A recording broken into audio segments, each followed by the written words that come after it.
Hello, beautiful souls. We're still talking about self-love and self-care in quarantine and beyond. And today I wanted to talk about emotions. And that's quite a big thing.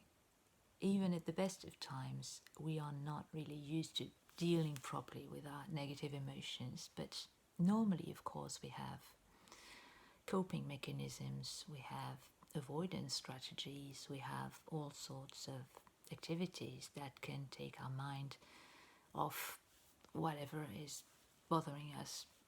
And even if it's just for a moment, we feel better and we avoid problems, we avoid anything that we find too painful to deal with. Problem is that right now, most of us don't have access to any of the activities, any of the places that would normally help us feel better.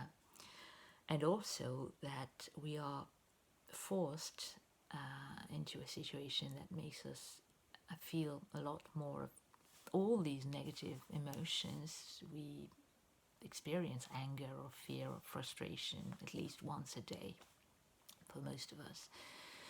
And we need to learn to cope with them because otherwise it's just unbearable and it's really, really harmful in the long run. So the best way to deal with any problem, not only with emotions but with anything else, physical pain is the same. The best way to deal with it is to acknowledge its existence, its reality, accept that it's there and that it's not going to just disappear, and accept that you have the power to deal with it. And we're not used to doing that. We are taught to avoid emotions.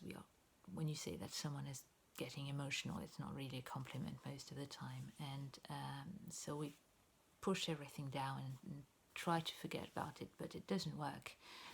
So right now what you can do is, whenever you're feeling overwhelmed by anger or fear or sadness, the best thing you can do is sit quietly and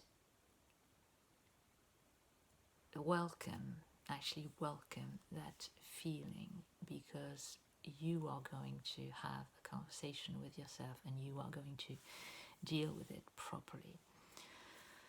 And first try to identify exactly what it is that you are feeling. Give it a name. And what happens is extraordinary, but when you start to observe something, and you can try to define it as precisely as you can, but when you are able to look at something, it means that there is a distance between you and that thing. It means that you are no longer holding it inside. It's already going out, it's already being released and resolved.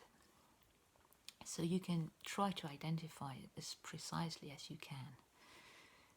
Give it a name, give it a color, try to locate the pain that it causes. Where is it? In your belly, in your heart, in your head? What does it feel like? What does it look like? Where did it come from? Be as precise as you can. And the more you do that, the more you observe, the more you realize that you are actually coping, that you are actually able to accept it and deal with it, and you're still alive, you're still there. And it gets less and less scary. It holds less and less power over you because you are dealing with it. You are getting rid of it, and you are willing to take good care of yourself and to be responsible. So anytime you experience something like that, try to do that. Try to accept that it's there, that it's not going anywhere unless you are willing to deal with it, and then see what happens.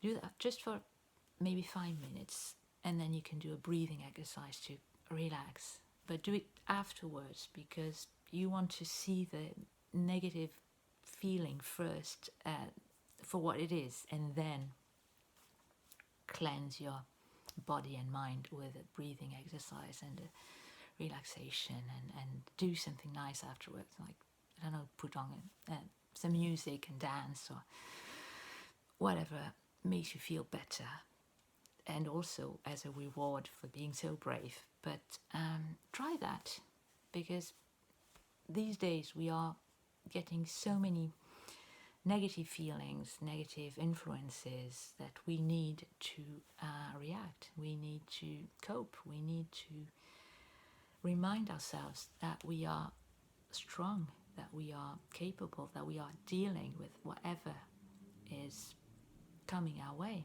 And we are going to get out of this experience much stronger and probably happier than we've ever been, because we survived the crisis. That's all for today. Stay tuned and take care.